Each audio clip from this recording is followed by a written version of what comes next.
Wa ala alihi wa sahbihi wa mawalah. Bapak Ibu yang dirahmati Allah, alhamdulillah puji syukur kita haturkan selalu kehadirat Allah Subhanahu wa taala yang masih berikan nikmat kepada kita. Tentu nikmat yang paling utama harus kita selalu syukuri adalah nikmat keimanan, dan perlu kita pertahankan, kita jaga dengan bermajelis ilmu. Dan bermajelis ilmu juga enggak harus banyak-banyakan, sedikit tapi ajak itu lebih baik. Jadi saya ada kajian di Solo itu, salah satu perusahaan itu kajiannya sebulan sekali dan cuma sejam, tapi beliau selalu nge-request judul dan judulnya itu mesti pembahasannya lebih dari sejam.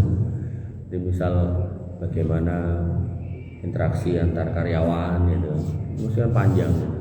Nek kula kan mboten tipikal sing sok gojekan ngomong ngalor ngidul ngetan ngulon ngoten niku. Artinya saya lebih seneng ya dalile iki poin 1 2 3 sampai 100. Nah, begitu niku kula kula sampaikan dapat masukan.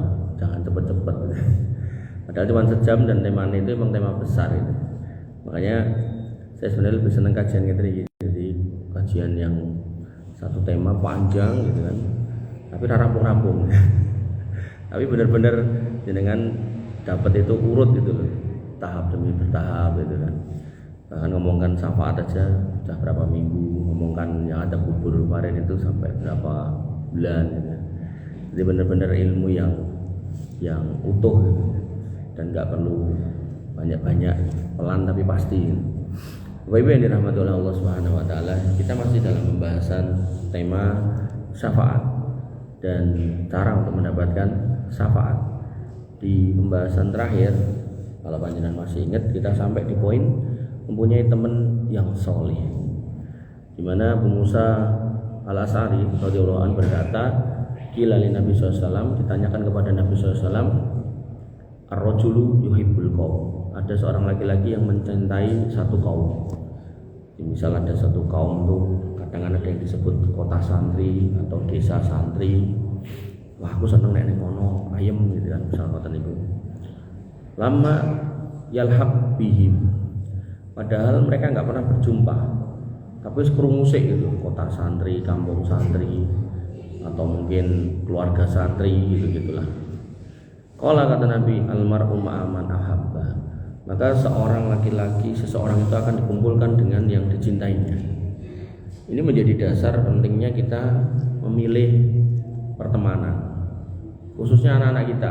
Panjenengan mungkin sudah sepuh lah, maka anak-anak ini yang kadang tuh Mas tolong itu jangan boleh rame. Siapa itu? Enggak. Kon nunggu enggak? Nek ra nunggu cekeli wae. Aisyah, jangan rame. Jul. Nggih, ngapunten nggih. Jadi duduk, jangan rame, duduk sana. Jadi kadang anak-anak kita itu kehilangan sosok idola, yang mungkin juga karena kealfaan kita nggak mengenalkannya.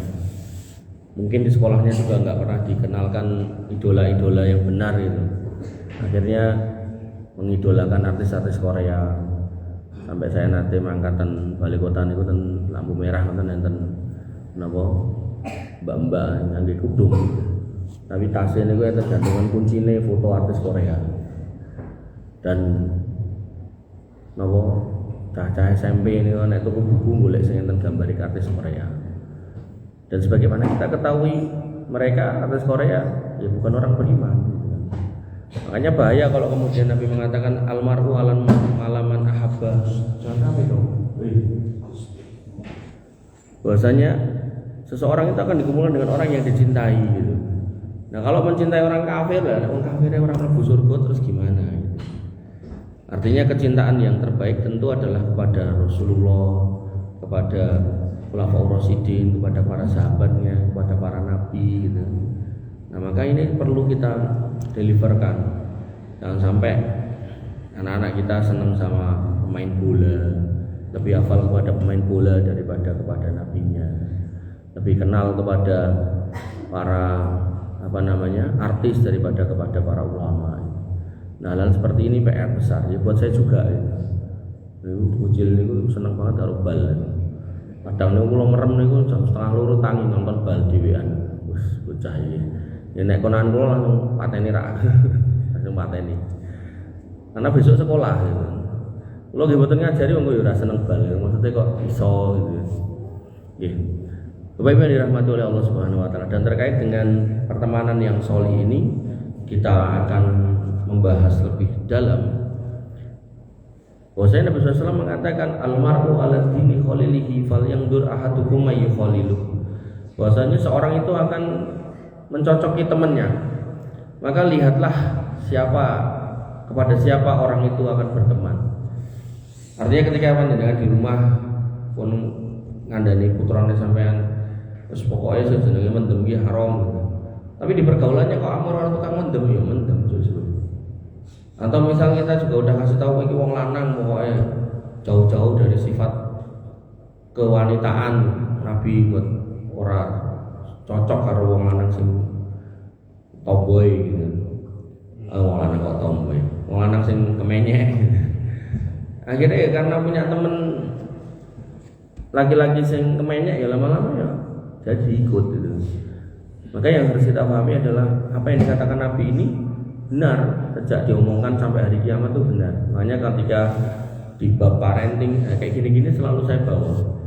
Artinya jangan sampai kita kemudian bingung mencari rumus sampai mengambil dari buku-bukunya orang non-muslim, padahal Nabi kita punya pelajaran yang luar biasa yang kita tinggal ikuti, tinggal menggali.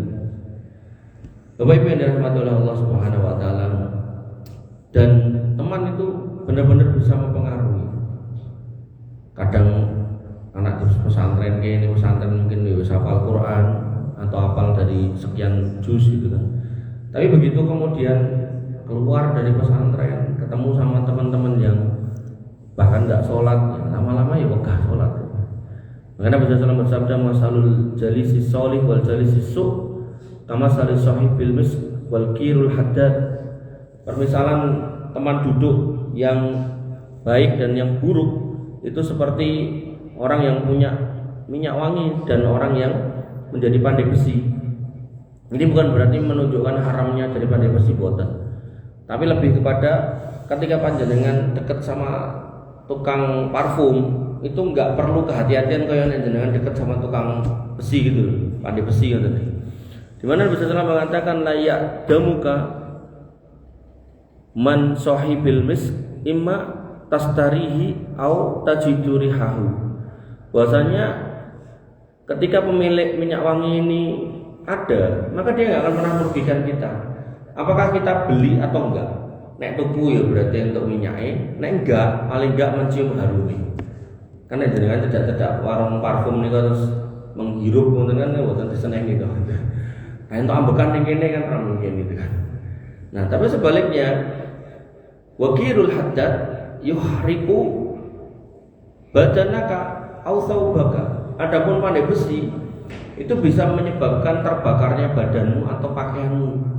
Au tajidu minhu rihan hobi satan, atau kamu akan mencium bau sangit enggak enak. Hobi satan enggak enak. Ini bukan berarti sekali lagi haramnya jadi tukang las boten. Tapi kepada nek jenengan cedak-cedak tukang las hati-hati. Sok kepletian, lamine anyar bolong, mungkin go jas anyar bolong gitu.